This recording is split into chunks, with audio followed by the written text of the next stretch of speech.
আপনি শুনছেন ভূত এফএম। আমি হৃদয় আছি আপনাদের সঙ্গে। আজ যে ঘটনাটি আপনাদের শোনাতে চলেছি সেটি আমাদের কাছে লিখে পাঠিয়েছেন রাজশাহী জেলার বাঘা উপজেলার বাসিন্দা মোহাম্মদ সাইফুল ইসলাম। তিনি লিখেছেন, ঘটনাটি ঘটেছিল তার আপন বড় ভাই রাকিব হাসানের সঙ্গে। তিনি যেভাবে ঘটনাটি লিখে পাঠিয়েছেন আমি ঠিক সেভাবেই আপনাদের পড়ে শোনাচ্ছি। আসসালামু আলাইকুম ভাই হৃদয়, আশা করি ভালো আছেন। আমিও আল্লাহর রহমতে ভালো আছি। আমার নাম মোহাম্মদ সাইফুল ইসলাম। আমি রাজশাহীর বাঘা উপজেলা থেকে লিখছি। অনেক দিন ধরে ভাবছিলাম ঘটনাটা আপনাকে লিখব কিনা, কারণ এই ঘটনার কথা মনে পড়লেই এখনও আমাদের পরিবারের সবাই অস্বস্তি অনুভব করে। কিন্তু আপনার অনুষ্ঠান নিয়মিত শোনার পর সাহস পেলাম। ভাবলাম হয়তো আমার বড় ভাইয়ের সঙ্গে ঘটে যাওয়া এই ঘটনাটা অন্যদের জন্যেও একটি সতর্ক বার্তা হয়ে থাকবে।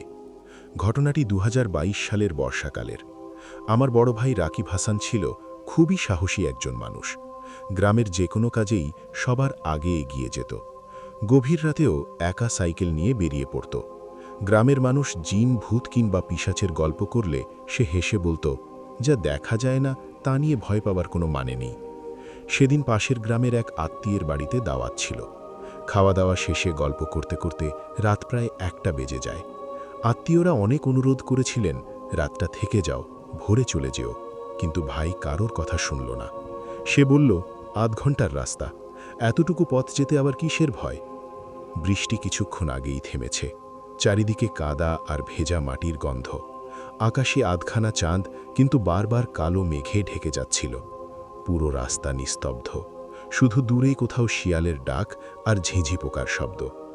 বাড়ি ফেরার একমাত্র শর্টকাট রাস্তা ছিল একটি বহু পুরনো শ্মশানের পাশ দিয়ে। শ্মশানের ঠিক পাশে ছিল বিশাল একটি শেওড়া গাছ। গ্রামের বৃদ্ধরা বলতেন, রাত 12টার পর ওই গাছের নিচে কেউ দাঁড়ায় না। অনেকেই নাকি সেখানে অদ্ভুত কিছু দেখেছেন। ভাই এসব কথা শুনে সবসময় হাসত, কিন্তু সেদিন যখন সে গাছটার একেবারে কাছাকাছি পৌঁছল, তখন হঠাৎ মনে হলো চারপাশের সব শব্দ এক মুহূর্তে থেমে গেল। না ঝিঝি পোকার ডাক, না বাতাসের শব্দ, একটা অস্বাভাবিক নীরবতা পুরো এলাকাটাকে গ্রাস করে ফেলল। ঠিক তখনই সে শুনতে পেল কারো খালি পায়ের হাঁটার শব্দ। প্রথমে সে ভেবেছিল হয়তো অন্য কোনো পথচারী। সে সাইকেল থামিয়ে পেছনে তাকালো। কেউ নেই। আবার সাইকেল চালাতে শুরু করল, কিন্তু কয়েক সেকেন্ড পর আবার সেই একই শব্দ, এবার যেন আরও কাছে। মনে হচ্ছিল কেউ ঠিক তার পেছনেই হাঁটছে। ভাই ভয় না পেয়ে জোরে জোরে প্যাডেল মারতে শুরু করল। হঠাৎ কোনো কারণ ছাড়াই সাইকেলের চেইন খুলে নিচে পড়ে গেল। সে বিরক্ত হয়ে নিচে নামল। মোবাইলের টর্চ জ্বালিয়ে চেন লাগাতে যাবে, এমন সময় তার পুরো শরীর কেঁপে উঠল। কারণ সে স্পষ্ট অনুভব করল তার ঘাড়ের ঠিক পেছনে কেউ দাঁড়িয়ে আছে, আর বরফের মতো ঠান্ডা একটা নিঃশ্বাস তার ঘাড়ে এসে লাগছে। সে ধীরে ধীরে মাথা ঘুরিয়ে তাকালো, আর যা দেখল সেটা কোনো মানুষ ছিল না। প্রায় 8 ফুট লম্বা, অস্বাভাবিক রোগা এক অবয়ব। 2 হাত হাঁটুরও নিচে ঝুলে আছে, সারা শরীর কালো ছাইয়ের মতো। কিন্তু সবচেয়ে ভয়ঙ্কর ছিল তার চোখ দুটো জ্বলন্ত লাল চোখ। মনে হচ্ছিল অন্ধকারের ভিতর আগুন জ্বলছে। অবয়বটা একদৃষ্টে শুধু আমার ভাইয়ের দিকেই তাকিয়েছিল। তারপর ধীরে ধীরে ঠোঁট দুটো ফাঁক হলো, আর এমন এক বিকট হাসি শোনা গেল যেটা মানুষের হাসি হতে পারে না। সেই হাসির শব্দ শুনেই আমার ভাইয়ের মাথা ঝিমঝিম করতে শুরু করল। তারপর কি হয়েছিল সেটা সে নিজেও পুরোপুরি মনে করতে পারেনি। ভাই যখন জ্ঞান ফিরে পেল, তখন সে নিজেকে রাস্তার ধারে কাদার মধ্যে পড়ে থাকতে দেখল। চারদিকে তখন ফজরের আজানের শব্দ ভেসে আসছে।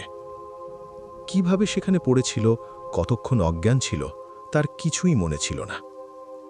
কোনো মতে সাইকেলটা নিয়ে বাড়ি ফিরল। বাড়িতে ঢুকেই সে কোনো কথা না বলে নিজের ঘরে গিয়ে শুয়ে পড়ল। আমরা ভেবেছিলাম হয়তো রাতে বেশি ক্লান্ত হয়ে পড়েছে, কিন্তু সেদিন দুপুর থেকেই ওর আচরণ বদলে যেতে শুরু করল। আগে যে মানুষটা সারাক্ষণ হাসত, সে একদম চুপচাপ হয়ে গেল। খাবারের সামনে বসে থাকত, কিন্তু খেত না। কখনো জানালার বাইরে তাকিয়ে ফিসফিস করে কথা বলতো, যেন সেখানে কেউ দাঁড়িয়ে আছে। মা জিজ্ঞেস করলে শুধু বলতো, ও আবার এসেছে, ও জানালার পাশে দাঁড়িয়ে আছে। কিন্তু আমরা বাইরে তাকালে কাউকে দেখতাম না। এরপর প্রায় প্রতি রাতেই ভাই চিৎকার দিয়ে ঘুম থেকে উঠে বসে পড়ত। ঘামতে ঘামতে বলতো, ও আমাকে ডাকছে, আমি ওর সঙ্গে যাব না। একদিন গভীর রাতে আমরা সবাই হঠাৎ একটা শব্দ শুনে ঘুম ভেঙে গেলাম। দৌড়ে গিয়ে দেখি ভাই ঘরের এক কোণে বসে অন্ধকারের দিকে তাকিয়ে আছে। তার চোখ দুটো লাল হয়ে গেছে, মুখ ফ্যাকাশে। সে কাঁপা গলায় বলল, তোমরা দরজা খুলো না, ও বাইরে দাঁড়িয়ে আছে। আমরা দরজা খুলে উঠানে গেলাম। চারদিকে শুধু নীরবতা, কেউ ছিল না। পরের দিন তাকে হাসপাতালে নিয়ে যাওয়া হলো। ডাক্তার পরীক্ষা করে ওষুধ দিলেন এবং কিছুদিন পর্যবেক্ষণে রাখার পর বাড়ি পাঠালেন। কয়েকদিন ওষুধ চললেও খুব একটা পরিবর্তন দেখা গেল না। এরপর গ্রামের একজন বয়স্ক মানুষ বললেন একজন অভিজ্ঞ কবিরাজের সঙ্গে দেখা করে দেখতে। পরিবারের লোকজন শেষ চেষ্টা হিসেবে সেখানে নিয়ে গেল। কবিরাজ অনেকক্ষণ রাকিবের সঙ্গে কথা বললেন। তারপর কিছু দোয়া পড়ে ফু দিলেন, কিছু ভেষজ ব্যবহারের পরামর্শ দিলেন এবং বললেন নিয়মিত নামাজ, কোরআন তিলাওয়াত ও চিকিৎসা সব একসঙ্গে চালিয়ে যেতে।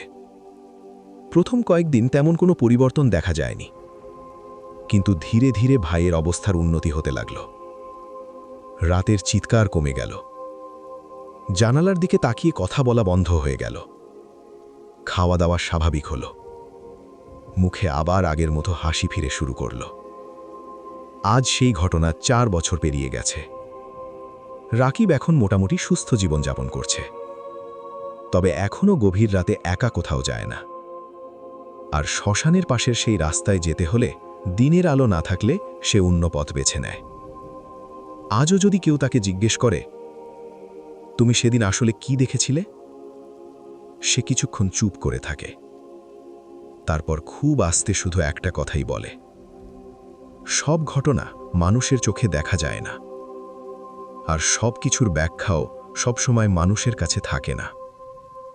ভাই হৃদয়, এটাই ছিল আমাদের পরিবারের সেই ভয়ঙ্কর অভিজ্ঞতা।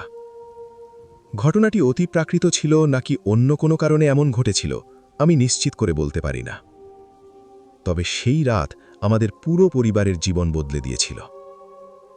আল্লাহ যেন আমাদের সবাইকে সব ধরনের অজানা। Welcome to back. আমি হৃদয় আছি আপনাদের সঙ্গে। আশা করি সকলে ভালো আছেন এবং ভালোর দলেই আছেন। আপনি শুনছেন ভূত এফএম। ঘটনাটি সত্য ছিল নাকি শুধুই কাল্পনিক সেটা আমি জানি না, তবে একটা কথা ঠিক, অন্ধকারের আড়ালে যেসব রহস্য লুকিয়ে থাকে তার সব কিছুর ব্যাখ্যা হয়তো আমাদের জানা নেই। গল্পটি যদি আপনাদের ভালো লেগে থাকে তাহলে ভিডিওটিতে একটি লাইক দিন এবং আপনার বন্ধুদের সঙ্গে শেয়ার করুন। আপনাদের একটি লাইক, একটি শেয়ার আমাদের আরও নতুন নতুন ভয়ঙ্কর গল্প নিয়ে আসার অনুপ্রেরণা দেয়। আর আপনি যদি এখনও ভূত এফএম পরিবারের সদস্য না হয়ে থাকেন তাহলে এখনই চ্যানেলটি সাবস্ক্রাইব করে পাশে থাকা বেল আইকনটি অন করে রাখুন। আর যদি ফেসবুক থেকে আমাদের ভিডিওটি দেখে থাকেন তাহলে অবশ্যই আমাদের পেজটি ফলো করে পাশে থাকুন, কারণ প্রতি রবিবার ও বৃহস্পতিবার রাত 11:30 আমি ফিরে আসি বাস্তব সত্য ঘটনা নিয়ে। আজকের মতো এখানেই বিদায় নিচ্ছি। আমি হৃদয়। ভালো থাকবেন, সুস্থ থাকবেন। আবারও ফিরে আসব নতুন কোনো অজানা, রহস্যময় আর ভয়ঙ্কর ঘটনা নিয়ে। এতক্ষণ আমাদের সাথে থাকার জন্য ধন্যবাদ। খোদা হাফেজ।